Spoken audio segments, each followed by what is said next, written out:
여러분, 혹시 한 통신사를 5년 넘게 쓰고 계신가요? 그렇다면 안타깝지만 여러분은 그동안 호구였을 가능성이 높습니다. 오래 쓴 고객일수록 싸게 해주는 게 상식인데 통신 시장은 정반대였어요. 10년을 냈는데 그 절반도 안 되는 돈으로 똑같이 쓸 수 있었거든요. 그래서 지금 동네 대리점들이 줄줄이 문을 닫고 있습니다. 왜 충성 고객이 손해를 봤는지, 그 돈은 다 어디로 갔는지, 통신비를 반으로 줄이는 법까지 전부 풀어드릴게요. 혹시 요즘 길을 걷다가 이런 생각 해보신 적 없으신가요? 여기 통신사 대리점 있던 자리 아니었나? 한때는 큰 사거리 하나에 통신사 간판이 두세 개씩 나란히 걸려 있었습니다. 빨간 간판, 주황 간판, 마젠타 간판. 새 폰 나왔다고 풍선 달아놓고 직원분들이 문 앞에서 손님을 맞던 그 가게들 말입니다.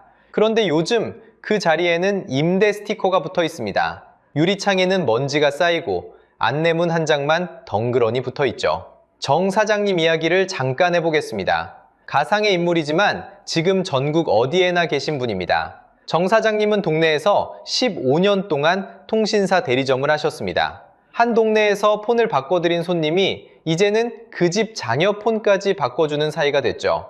그런데 요즘은 하루 종일 가게에 앉아 있어도 문을 열고 들어오는 손님이 손에 꼽힙니다. 월세는 그대로인데 손님은 줄고 정 사장님은 요즘 매일 폐업을 고민하십니다. 정 사장님만의 이야기가 아닙니다. 전국 이동통신유통협회라는 곳이 있습니다. 동네 통신사 대리점과 판매점 사장님들이 모인 단체인데요. 이곳에서 2024년 8월에 회원 매장 1,455곳을 대상으로 설문을 했습니다. 그 결과가 꽤 충격적이었습니다. 응답한 매장 가운데 35%가 지금 당장 폐업 위기라고 답했습니다.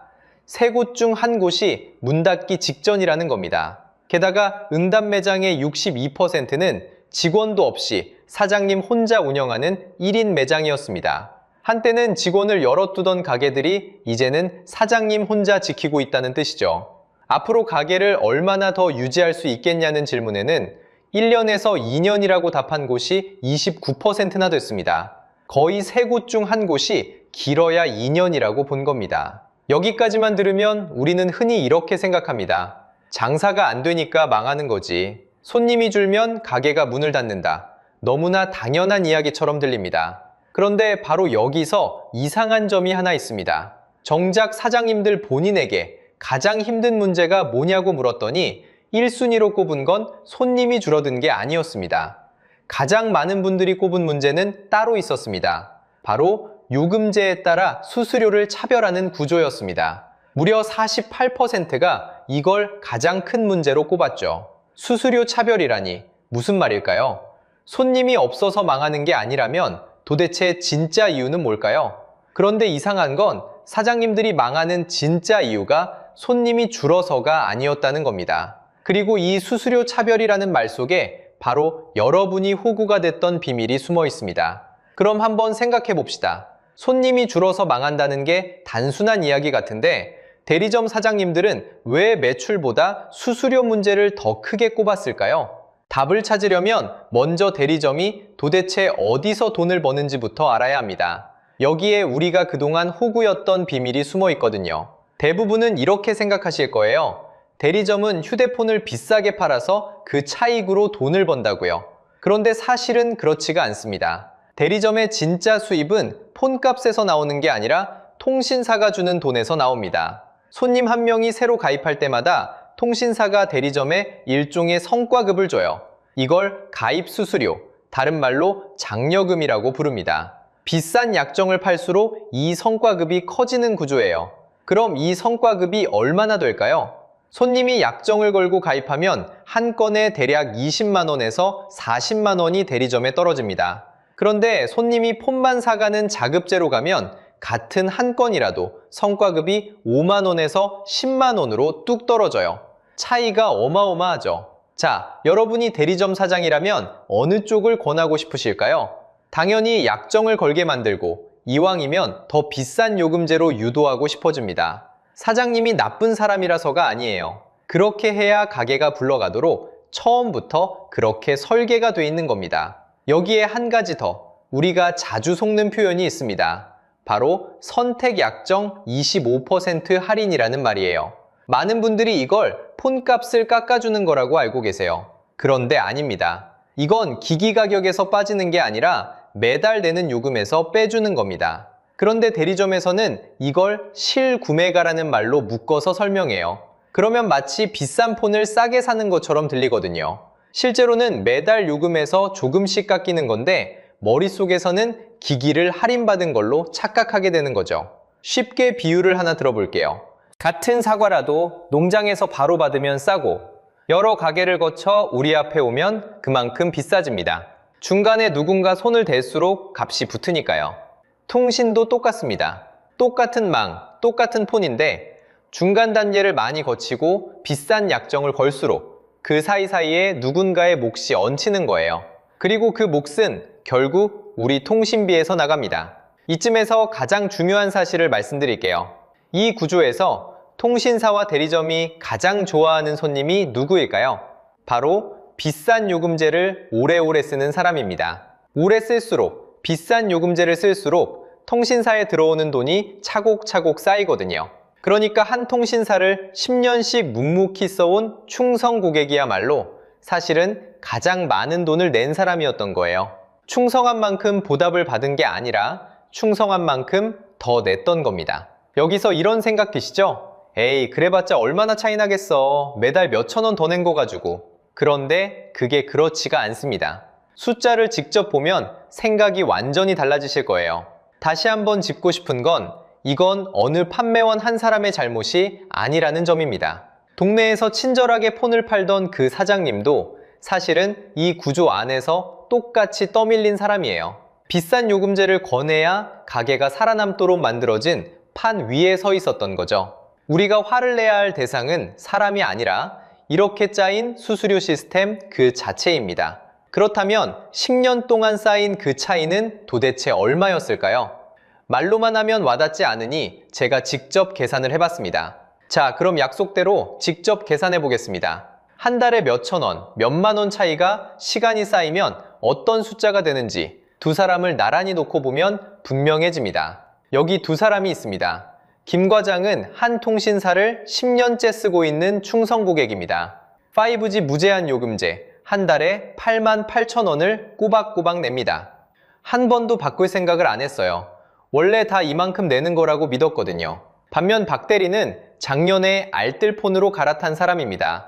한 달 요금이 35,000원 정도예요. 그런데 여기서 가장 중요한 사실 하나. 박 대리가 쓰는 알뜰폰은 김 과장이 쓰는 바로 그 통신사의 망을 그대로 빌렸습니다. 전화도 똑같이 터지고 데이터 속도도 똑같아요. 똑같은 길을 달리는데 한 사람은 통행료를 2배 넘게 내고 있는 셈입니다. 한 달 차이가 5만 원이 넘습니다. 별것 아닌 것 같죠? 그런데 이게 매달 쌓이면 얘기가 완전히 달라집니다. 1년이면 60만 원이 넘고 10년을 쌓으면 수백만 원입니다. 김 과장은 충성스럽게 한 통신사를 오래 쓴 죄로 박 대리보다 수백만 원, 작은 중고차 한 대 값에 맞먹는 돈을 더 낸 거예요. 오래 썼으니 우대받았을 거라고요? 통신시장은 정반대였습니다.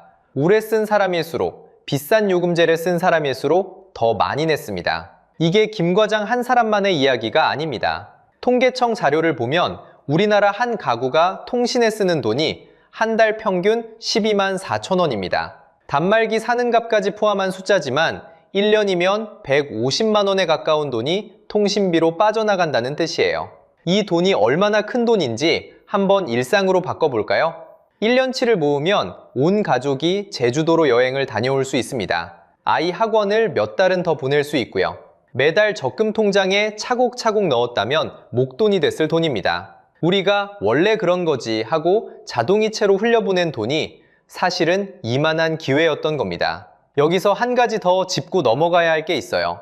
알뜰폰이 싼 건 그냥 싸구려라서가 아닙니다. 같은 망을 빌려 더 싸게 파는 방식일 뿐이에요. 시장에서 똑같은 사과를 한쪽은 산지에서 바로 가져와 팔고 다른 한쪽은 여러 단계를 거쳐 비싸게 파는 것과 같습니다. 사과 자체는 똑같아요.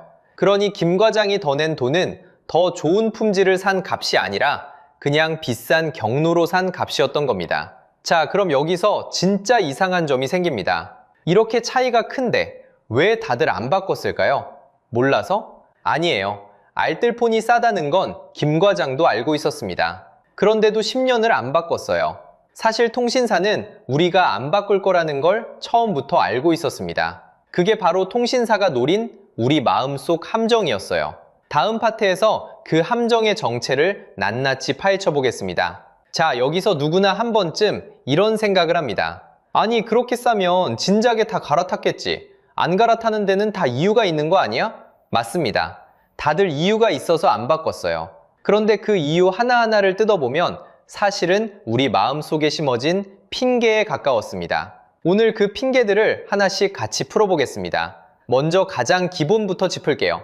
알뜰폰은 따로 자기 통신망을 깔지 않습니다. SKT, KT, LG유플러스가 이미 깔아놓은 망을 그대로 빌려서 우리한테 다시 파는 방식이에요. 쉽게 말하면 같은 우물에서 물을 떠다 파는 거라 물 자체가 다를 수가 없습니다. 그러니까 통화가 잘 터지는 정도나 데이터 속도는 원래 통신사랑 똑같습니다. 게다가 2024년에는 알뜰폰이 망을 빌릴 때 내는 임대료, 그러니까 도매 대가가 최대 52%나 내렸어요. 빌리는 값이 절반으로 떨어졌으니 우리가 내는 요금도 더 싸질 수 있었던 겁니다. 그럼 같은 망에 값도 더 싼데 왜 그렇게 안 바꿨을까요? 여기서부터가 통신사가 노린 우리 마음속 함정입니다. 사람한테는 한번 들인 돈이나 시간이 아까워서 손해를 끊지 못하는 마음이 있어요. 재미없는 영화인데도 표값이 아까워서 끝까지 앉아 있어 본 적 있으시죠? 딱 그 마음입니다. 이미 이 통신사 오래 썼는데, 약정도 걸어놨는데 하면서 끊지를 못하는 거예요. 통신사는 우리가 이렇게 못 끊을 거라는 걸 정확히 알고 그 위에 약정이라는 끈을 묶어둔 겁니다. 그럼 이제 사람들이 가장 많이 대는 핑계 3가지를 정면으로 하나씩 풀어보겠습니다. 첫 번째, 알뜰폰은 품질이 떨어진다. 이건 앞에서 말씀드린 대로 같은 망을 쓰기 때문에 사실이 아닙니다. 잘 안 터지는 지하나 산속도 원래 통신사랑 똑같이 터지거나 똑같이 안 터집니다. 망이 같으니까요. 딱 하나만 확인하시면 됩니다. 데이터 무제한 요금제는 많이 쓰고 나면 속도를 조금 줄이는 정책이 있는데 이 기준이 업체마다 조금씩 다릅니다. 무제한을 많이 쓰시는 분이라면 이 부분만 가입 전에 확인하세요. 두 번째, 가족이랑 묶고 인터넷이랑 묶어서 할인받는데 알뜰폰 가면 그 할인을 못 받아서 오히려 손해다. 이게 가장 흔한 핑계인데요. 알뜰폰은 기본 요금 자체가 워낙 싸서 결합 할인을 못 받아도 대부분 알뜰폰이 더 쌉니다. 게다가 인터넷 결합도 아예 안 되는 게 아니에요. LG유플러스망을 쓰는 알뜰폰은 인터넷이랑 묶어서 할인받는 게 가능합니다. 그리고 흔히 믿는 가족결합도 따져봐야 합니다. SKT 가족결합은 가족이 함께 쓴 기간을 다 합쳐서 30년이 넘어야 하는 식으로 조건이 꽤 까다로워요. 우리 집이 이 조건에 안 맞으면 사실 받고 있는 할인이 생각보다 크지 않습니다. 세 번째, 통신사 멤버십 혜택을 못 쓴다. 이건 솔직히 맞는 말입니다. 영화관이나 카페에서 할인받는 그 멤버십, 알뜰폰에서는 대부분 안 줍니다. 그러니 이 멤버십을 평소에 자주 쓰시는 분이라면 매달 아끼는 돈이랑 멤버십으로 받던 할인을 직접 한번 비교해 보세요. 그 비교에서 멤버십이 더 크면 안 바꾸셔도 됩니다. 저희가 좋은 점만 늘어놓는 게 아니라 손해보는 부분은 손해라고 말씀드리는 거예요. 그래야 여러분이 진짜 자기 상황에 맞게 고를 수 있으니까요. 이렇게 3가지 핑계를 다 걷어내고 나면 사실 못 바꿀 이유가 거의 안 남습니다. 그런데 말이죠. 2025년 이 모든 걸 한 번에 뒤집는 사건들이 연달아 터집니다. 지금이 통신시장이 30년 만에 가장 크게 흔들리는 순간입니다. 그런데 2025년 그동안 우리를 묶어두던 문들이 한꺼번에 열리는 일이 벌어집니다. 마치 잠겨있던 방문이 차례차례 풀리듯 갈아타기를 막던 장벽들이 줄줄이 무너진 거예요. 사건을 날짜 순으로 하나씩 짚어드릴게요. 첫 번째는 2025년 7월 22일입니다. 11년 가까이 휴대폰 시장을 지배하던 단통법이 이날 폐지됐습니다.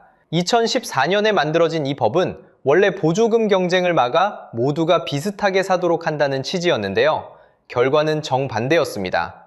금융감독원에 따르면 단통법이 있던 10년 동안 지원금을 뺀 휴대폰 가격이 41%나 올랐습니다. 같은 기간 전체 물가 상승률의 2배가 넘는 속도였어요. 소비자를 위한다던 법이 사실은 단말기를 비싸게 사게 만든 셈입니다. 그럼 법이 사라졌으니 이제 보조금을 팍팍 받아 휴대폰을 싸게 살 수 있을까요? 안타깝지만 그렇지 않았습니다. 폐지 이후에도 통신사들의 보조금 경쟁은 거의 일어나지 않았거든요. 폐지 후 처음 나온 아이폰 17만 봐도 공통지원금이 가장 많아야 45만 원 수준에 그쳤습니다. 그래서 핵심은 기기를 얼마나 싸게 사느냐가 아니라 매달 내는 요금을 얼마나 줄이느냐로 옮겨갔습니다. 결국 다시 알뜰폰으로 시선이 모이는 거예요. 두 번째 사건은 그보다 앞선 2025년 4월에 터졌습니다. SKT 해킹 사고였어요. 가입자를 식별하는 고유 번호표, 그러니까 일종의 신분증 번호가 무려 2,695만 건이나 빠져나갔습니다. SKT를 쓰는 사람이라면 거의 전부가 영향을 받은 대형 사고였죠. 통신사를 한번 정하면 좀처럼 안 바꾸는 게 보통인데 이렇게 개인정보가 통째로 새어나가니 이 회사를 계속 믿어도 되나 하는 마음이 커졌습니다. 회사는 사과의 뜻으로 위약금 없이 해지할 수 있는 기간을 열어줬고 바로 그 기간에 약 10만 명이 미련 없이 다른 곳으로 떠났습니다. 약정이라는 족쇄만 풀리면 사람들이 얼마나 빠르게 움직이는지 보여준 장면이었어요. 세 번째 사건은 2025년 연말에 KT 무단결제였습니다. 고객이 시키지도 않은 소액 결제가 통장에서 빠져나간 사건이었는데요. 정부, 그러니까 과학기술정보통신부가 이건 명백히 회사 잘못이라고 판단하면서 위약금을 면제해줬습니다. 그러자 면제가 시작된 첫 나흘 만에 5만 2천여 명이 KT를 떠났습니다. 첫날 하루에만 1만 명이 짐을 쌌어요. 이렇게 한쪽에서 가입자가 쏟아져 나오자 통신사들끼리 그 사람들을 데려가려고 위약금을 대신 메워주거나 추가 혜택을 얹어주는 경쟁까지 벌어졌습니다. 떠나는 사람에게 오히려 좋은 조건이 따라붙는 평소엔 보기 힘든 풍경이 펼쳐진 거예요. 자, 이 세 사건을 한 줄로 모아볼게요. 비싸게 사게 만든 법이 사라졌고 두 통신사에서 큰 사고가 연달아 터지며 믿음의 금이 갔고 무엇보다 갈아탈 때 발목을 잡던 위약금이라는 벽이 무너졌습니다. 떠나려는 사람을 붙잡던 가장 큰 빗장이 풀린 셈이에요. 게다가 이미 수만 명이 먼저 움직였다는 건 더 이상 나 혼자 유난 떠는 일이 아니라는 뜻이기도 합니다. 물론 통신시장은 지금도 빠르게 바뀌고 있어서 이 이야기는 단통법이 폐지된 뒤 2026년 초를 기준으로 말씀드리는 겁니다. 분명한 건 30년 가까이 단단히 굳어있던 판이 이렇게까지 흔들린 적은 없었다는 거예요. 믿음에는 금이 가고 발목을 잡던 장벽은 사라진 지금이 통신사를 갈아타는 데 드는 비용도 마음의 부담도 가장 적은 순간입니다. 그럼 오늘 30분이면 끝나는 전환 방법을 하나씩 알려드릴게요. 자, 그럼 이제 진짜 중요한 이야기를 해볼게요. 복잡할 것 같죠? 그런데 막상 해보면 30분이면 끝납니다. 딱 3단계만 기억하시면 돼요. 첫 번째, 내 약정이 언제 끝나는지부터 확인하세요. 약정이 남아있으면 중간에 해지할 때 위약금이 나올 수 있거든요. 고객센터에 전화 한 통이면 바로 알 수 있어요. SKT는 114, KT는 100, LG유플러스는 100일입니다. 제 약정 언제 끝나나요? 이 한마디면 됩니다. 만약 약정이 이미 끝났거나 무약정이라면 위약금 걱정 없이 바로 다음 단계로 가셔도 돼요. 두 번째, 번호 이동으로 갈아타세요. 여기서 많은 분들이 오해하시는데 통신사를 바꾼다고 전화번호가 바뀌는 게 아닙니다. 10년 넘게 쓰던 번호 그대로 들고 가실 수 있어요. 방법은 생각보다 쉽습니다. 편의점에서 유심칩을 사면 되는데 가격이 3,000원에서 10,000원 정도예요. 그걸 끼우고 QR코드를 찍거나 고객센터로 전화해서 직접 개통하면 끝입니다. 편의점이 부담스러우면 우체국에서도 가능한데 다만 전국 모든 우체국이 아니라 알뜰폰을 파는 지정된 우체국에서만 돼요. 온라인 비교 사이트에서 요금제를 골라 신청하는 방법도 있습니다. 여기서 하나 꼭 알려드릴 팁이 있어요. 똑같은 알뜰폰 회사, 똑같은 요금제인데도 어디서 가입하느냐에 따라 가격이 다릅니다. 매장에서 가입하는 것보다 인터넷으로 가입하는 게 더 싼 경우가 많아요. 같은 물건을 더 싸게 파는 창구가 따로 있는 셈이죠. 그러니 가입 전에 잠깐만 비교해보세요. 그 몇 분이 매달 통신비를 또 한 번 깎아줍니다. 세 번째, 이미 당했다고 생각하시는 분들을 위한 단계예요. 난 그동안 너무 많이 냈는데 이제 와서 뭘 어떡해? 싶으시죠? 그래도 지금 할 수 있는 게 있습니다. 일단 내가 쓰지도 않는 부가 서비스가 붙어 있는지 확인하세요. 각 통신사 앱에 들어가면 어떤 부가 서비스를 쓰고 있는지 보이고 필요 없는 건 거기서 바로 해지할 수 있어요. 그리고 그동안 잘못 빠져나간 돈, 더 낸 돈이 있다면 방송통신 미환급액이라는 이름으로 조회해서 돌려받을 수 있습니다. 만약 통신사에 따졌는데 제대로 해결이 안 된다면 혼자 끙끙 앓지 마시고 방송통신위원회나 한국소비자원에 분쟁 조정을 신청하세요. 이런 기관들이 괜히 있는 게 아닙니다. 마지막으로 솔직하게 한 가지만 말씀드릴게요. 스마트폰이나 인터넷이 익숙하지 않은 분들, 특히 어르신들은 혼자 셀프 개통이 어려울 수 있어요. 그럴 땐 무리하지 마시고 우체국이나 고객센터를 통해 직접 도움받으면서 개통하는 걸 권해드립니다. 빠른 것보다 확실한 게 낫습니다. 자, 여기까지 따라오셨다면 이제 아실 거예요. 통신비는 세금이 아닙니다. 매달 그냥 빠져나가는 게 당연한 돈이 아니라는 거죠. 우리가 그동안 더 냈던 건 우리가 부족해서가 아니라 그렇게 설계된 구조 안에 갇혀 있었기 때문입니다. 그 약정이라는 굴레는 한 번 끊어내면 생각보다 가볍게 풀립니다. 이건 절망적인 이야기가 아니라 해방의 이야기예요. 통신사가 정해준 요금을 그냥 받아들이던 자리에서 이제는 내가 직접 고르는 자리로 넘어가는 겁니다. 그 선택의 힘이 오늘부터 여러분에게 있습니다. 그러니 오늘 딱 하나만 해보세요. 통신비 명세서부터 한 번 열어보는 겁니다. 내가 매달 얼마를 내고 있었는지 직접 눈으로 확인하는 것. 거기서 모든 게 시작됩니다. 그리고 갈아타신 뒤에 한 달에 얼마를 아꼈는지 댓글로 꼭 알려주세요. 여러분의 그 한 줄이 아직 망설이는 다른 분들에게 정말 큰 용기가 됩니다. 이 영상이 도움이 되셨다면 구독과 좋아요 눌러주세요. 더 많은 분이 호구에서 벗어날 수 있게요. 오늘도 끝까지 봐주셔서 감사합니다.